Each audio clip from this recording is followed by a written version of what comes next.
Hey everybody, I don't care what day it is, and I can't tell you what day it is, but we are here, we're on vacation. We've talked a little bit earlier about wanting to talk about our organization in the truck, and we touched on the bikes and the tray, but we didn't make mention that the tray is a purchasable item. New, they're around 1,600 bucks. I got this one on Facebook for 500. It was like almost new. That was prior to the board. And I also wanted to mention that with this board, in order to bolt things to it, I use something that's called an elevator bolt. You probably don't know what that is. Not many people do. Instead of a normal head on the bolt, like a hex head or a Phillips head, it has a large flush washer and then a square that's similar to a carriage bolt, if you know what that is. And that square helps keep that thing from spinning when you tighten the nuts down. So those are key because they really disperse that energy when things are shaking and rattling, like when we drove down 20 miles of washboard yesterday at the Valley of Dreams. Everything held good, and I was a little concerned because it was violent. But so today we got everything in here as we're traveling. You can see here we've got the floor jack in place. The handle is just a zip tied to the side. It stays real nice. It's easy to get out. These are releasable zip ties. I never knew they made them until just a few years ago. You just push a little lever and they'll release. Here's one that I guess I must have broke somewhere along the way. Oh, looks like the washboard took its toll on one. But you can see here the lever. Push the lever and you can release them. Yeah, I'm not doing the best of showing you that, but there it's locked, there it's released. They're pretty handy. Fortunately, I have spares. Anyway, so yeah, keep the floor jack handy. In a video soon to come, you'll see where we had to get that out. We had a tire we had to change, but we'll talk about that more later. As you come around, you can see that the gas cans can go interchangeably here with this. Happens to be a jug of DEF fluid for my diesel right now, water jug. Tire pump's in place, just keeps it there while we travel. It doesn't end up in some other spot. And then I have a wonderful little Milwaukee air compressor back there. And it's all locked in place. It can't go anywhere. Those plastic bins that you see there, those originally I had underneath the tray, and they were causing some jam ups. They're just about a quarter of an inch too tall, so I had to pull them out of there. But they're easier to get to where they are, and they're working out great. Way up inside, I don't know if you can see the gray. I have two gray bins that hold. One of them mainly has just an assortment of screws, nuts, bolts, and washers. And the other has a lot of electrical things and some propane fittings and spare LED lights for the truck, just the odds and ends that hopefully I'll never even have to access. The orange boxes up in the front and this case I have sockets in, those are Milwaukee pack outs. They lock into brackets to hold them in place, very secure. That's where I have my spare power tools that I brought, grease for the grease gun, some extra unique tools and sockets and things, pipe wrenches, all those kind of stuff that I might need.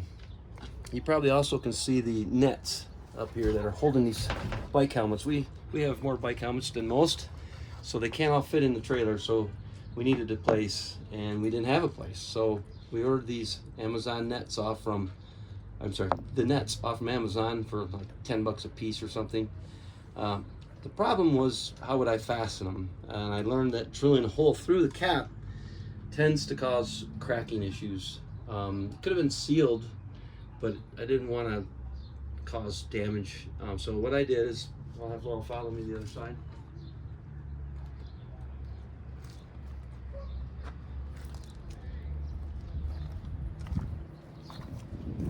So what I did was create an experiment where I took this piece of aluminum and drilled and tapped it and just JB welded. I cleaned that surface with alcohol first and JB welded that onto there, and then did some tests by pulling on it and yanking on it, and it holds good. So I mounted 4 on each side for these nets, and we can easily put 3 or 4 helmets on each side. And they held through the test. Up in the front center, up the ceiling, my camera girl's helping me out here. You can see a little black square up there. That's actually supposed to be a backup camera. I bought 2 of those. One goes on the back of the trailer, and the other we mounted in the cap. The cool thing about that is it works in ultraviolet mode as soon as it becomes dark.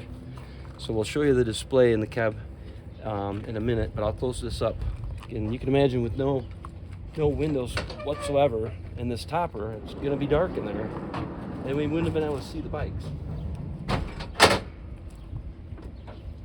If you're really observant, you might notice I have a switch here that's for my alarm. That top door opens. Camera will record, alarm goes off. It's a good thing.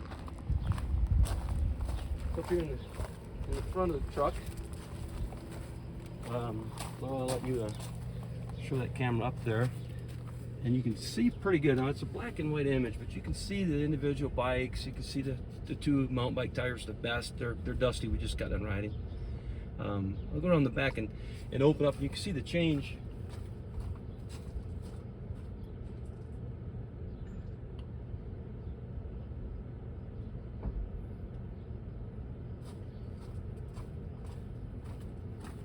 So it's a small thing, but it's just really nice when you're driving down the highway and you hit a bump and you're thinking, did the bikes, come loose? Did they tip over? Did something come up against them?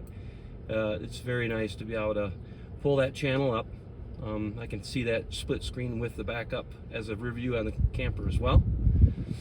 While we're up here in the truck, I'll also show you this little guy.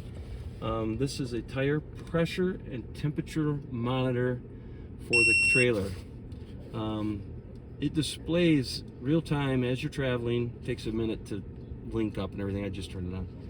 It shows you the tire pressure in each of the trailer tires and the temperature of each tire. It's again very comforting. The truck has a similar feature that shows on the dash. I can, while we're traveling at any time, see what tire pressure is. It's amazing how much it goes up while you're traveling. Like truck tires go from 80 all the way to 100, and the trailer tires go from 65. I think I've seen them above 90, just from temperature. I also have up here on the visor. I keep my visor down all the time. It's just a thing I do, but I have the height of the truck, 7'4" or 88 inches, and the height of the trailer with the AC at 11.5 or 137. I don't want to be second guessing myself if I see a sign that says clearance 13 or 11 feet or things like that. Also up here we've got the Starlink Mini. We probably mentioned it in a prior video. It's suction cup to the sunroof. We've got the shade pulled up as far as we dare to cover that, just to keep heat out of the cab. It's working really well. If we're parked anywhere near the camper, we can watch TV all night. The Wi-Fi on that Starlink Mini is amazing. Starlink did raise the price on us from what they quoted us by quite a bit. Not super happy about that, but the service has been phenomenal. We've mainly been in open land in New Mexico. There's never trees over you, but it's been day and night. Very comforting to have that. Laurel uses it for work, and it's a blessing for sure. In the back seat, fortunately, we bought a 4-door. You see we've got these Home Depot special Husky bins. The bottom one on this side, I know what's in there. It's all the truck stuff, oil, transmission fluid, blah, blah, blah, all that stuff. And then the two above it are all bicycle-related tools and parts. I pretty much know what's in them, but it does get annoying digging through and looking to see what I put where. Laurel has a fix for that, which we'll walk around to this side.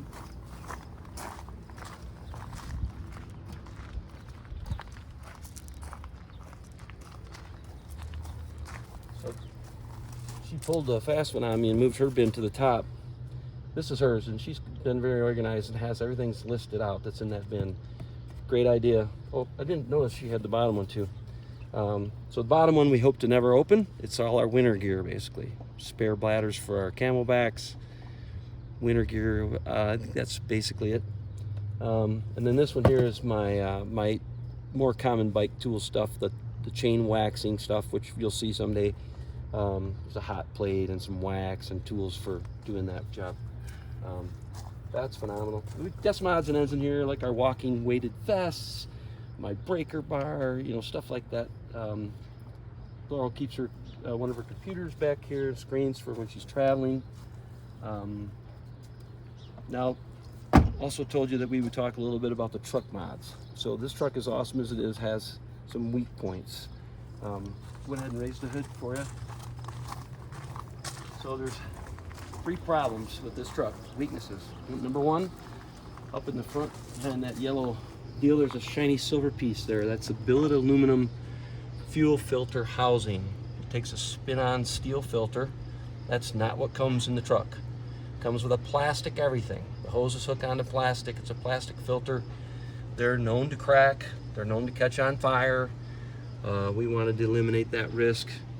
It's ridiculous the price you have to pay for it, but a lot of peace of mind. I forget the brand of that one right offhand. Let's say HSM. I think it was like $280 or something like that.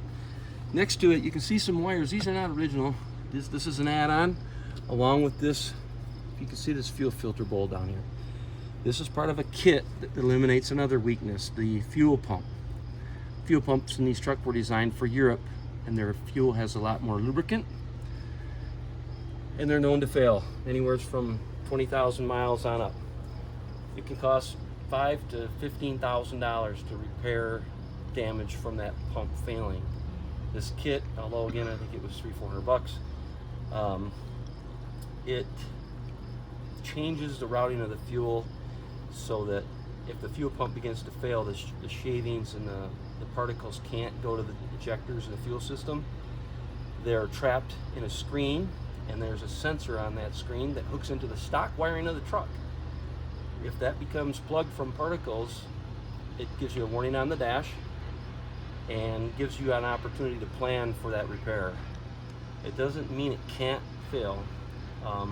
It can still fail. So the other fix for that is to put additives in the fuel. I personally chose arch oil, and that adds the right amount of, I forget the terminology, but it's basically lubricant that goes into the fuel, and it will prolong the life of the pump. Hopefully prevent it. And the last one of the 3 is this really nice shiny. I love shiny aluminum stuff. It's a little dusty because of our adventure yesterday, but this is a cold charge pipe, and the one that comes has a plastic collar that hooks onto the intake. That's that darker silver area, and it has a reinforced, way higher end rubber portion down here where it's cooler. The rubber, this isn't rubber, it's silicone and layered with Kevlar. I don't even remember what all. So those combinations replace the stock one. They're known to fail, especially when towing, and with towing in the mountains with a large trailer. Yeah, it's a thing. So other than some cosmetics things, that's the meat and potatoes for the truck, the modifications. This thing pulls our 26-foot, it's got to be somewhere right around 8,000 pounds loaded, which is not super heavy, but it pulls it up the mountains like a dream. We love it. We love it. Same with the engine brake on the descents is phenomenal. Yeah, it's a good choice for us, and we're super stoked about it. We did put new batteries in it.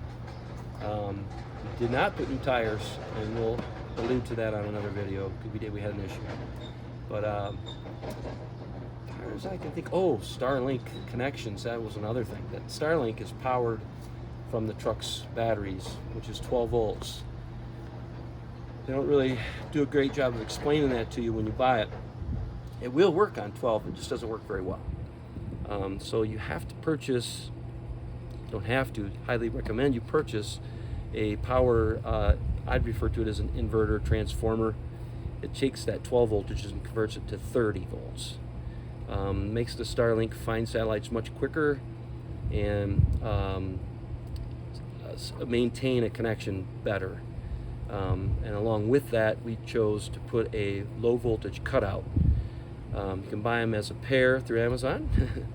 You can see there's a pattern here with Amazon, and it's actually adjustable. You're able to tell it at what voltage you want it to cut out that use to the Starlink.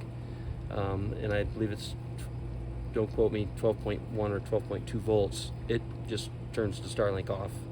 So we know we'll always be able to start the truck even on these 39-degree mornings like we had today.